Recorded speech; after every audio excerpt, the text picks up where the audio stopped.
and welcome back to another segment of Life Changing Solutions Live.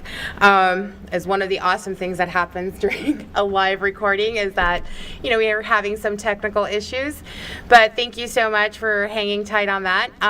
We have our guest today, Brianna Chavez from New Hope Foundation International, and she's actually in Tijuana right now, and that's because she works with human trafficking and really supporting the victims and trying to get funding to be able to really eradicate this issue. And January is the Human Trafficking Awareness Month, so I figured what better way to create that awareness than by having somebody who's really out there in the trenches. Thank you, Brianna. Can you hear us? Yes, thank you. Hi, Angie. So good to hear from you all, and thank you, Life Changing Solutions, for having me on today.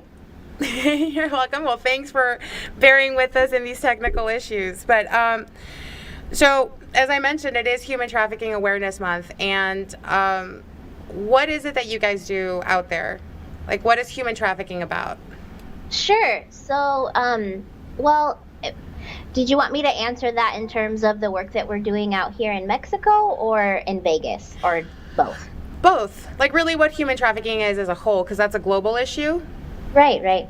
And so, so human trafficking is basically controlling someone through force, fraud, or coercion for personal or commercial gain.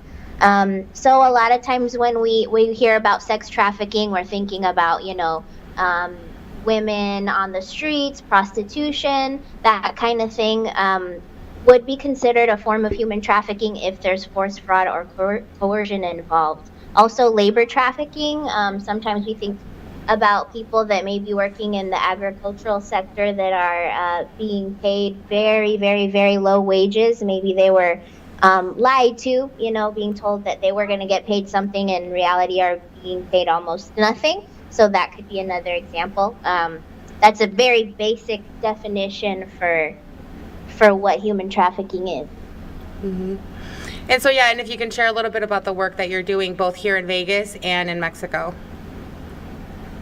Sure. So I actually work for an organization in Las Vegas. It's called New Hope Foundation International. And one of our projects is to raise awareness about human trafficking in the area of Vegas, but also on a worldwide level. So about a year ago, we decided that we wanted to expand our project and kind of talk about human trafficking in other areas. And we specifically decided on Mexico and the Tijuana area because people tend to come to Tijuana for the same reasons that people go to Vegas. This is one of the reasons why human trafficking happens. It's like a hub for human trafficking because it's kind of like another Sin City, so to speak. So we decided to come out and do work here, and we partnered with an organization called International Network of Hearts, and they have presence on both sides of the border, so the kind of San Diego, TJ border area, and they also do awareness. But the cool thing about being out here is that we also have 2 safe houses for victims, for child victims of human trafficking. So we're able to also provide services for children who have survived human trafficking. So it's really awesome work, and we've been doing a lot of great projects together, and we think that this is going to be a partnership for several years to come now. And it is awesome, and I'll just speak from my personal experience. Being in social services for the last 18, 19 years, I thought I knew it all, and it wasn't until I went to one of your meetings and saw and heard so much. Even I was blown away by, the Romeo pimps and how common that is out here in Vegas.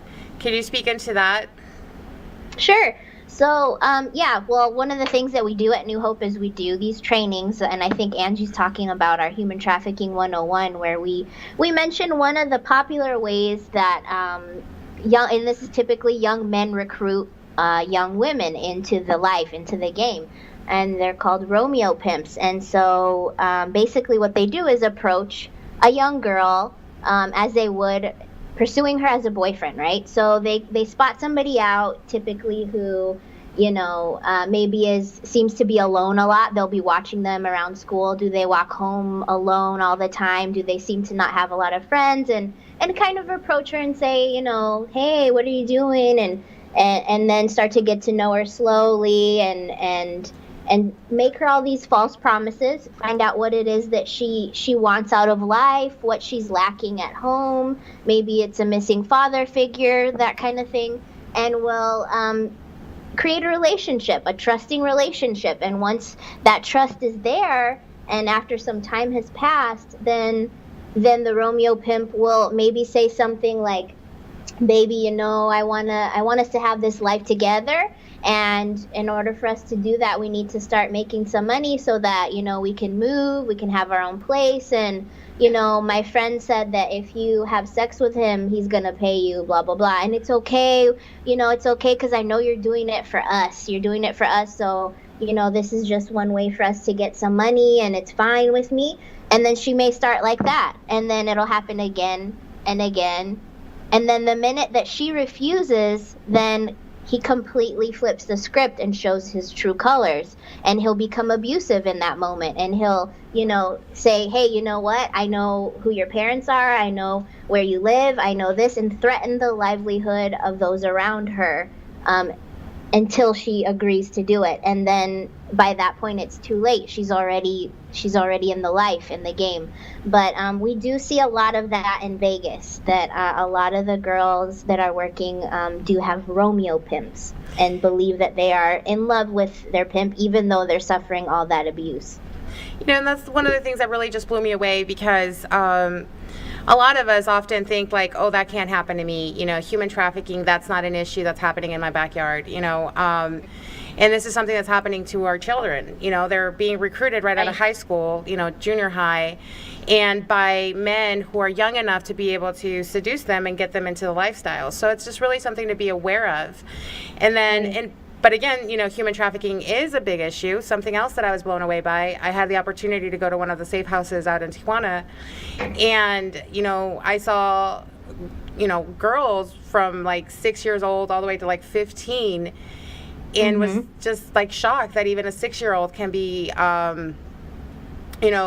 used for prostitution or sold. And again, like, it happens, but it was very real for me. And thank you so much for that experience. Sure. And I think that's what you guys are about, right? That's your message, is creating that awareness that it happens everywhere and it can happen to anyone. Exactly. And then the more that we as a society are able to really comprehend that, I think that is one of the beginning steps to really fight this issue. We have to realize that, even though we may have this wonderful life, we're not, we're just a few steps, a few clicks away, talking about social media, right? And how we can easily be recruited through social media by these online predators, a few clicks away from being in a situation where we could definitely be abused or trafficked or something like that. So it's really important for people to be aware of the issue. And where can they go to get more information if somebody's interested? Yeah, they can go to, I'll give you a couple websites. So in Vegas, it's nhfinternational.org. And then if you want to learn more about our work in the border region, it's inhearts.org. Okay. Well, thank you so much, Brianna. Our time is about to run out, and I invite everybody else to come back in our next segment. We're actually going to speak to one of your associates and partners in this, Alma Tucker. The interview will be in Spanish, but hopefully everybody can come back and stay tuned. Awesome. Thank you so much again. Thank you, Brianna. Bye. Bye.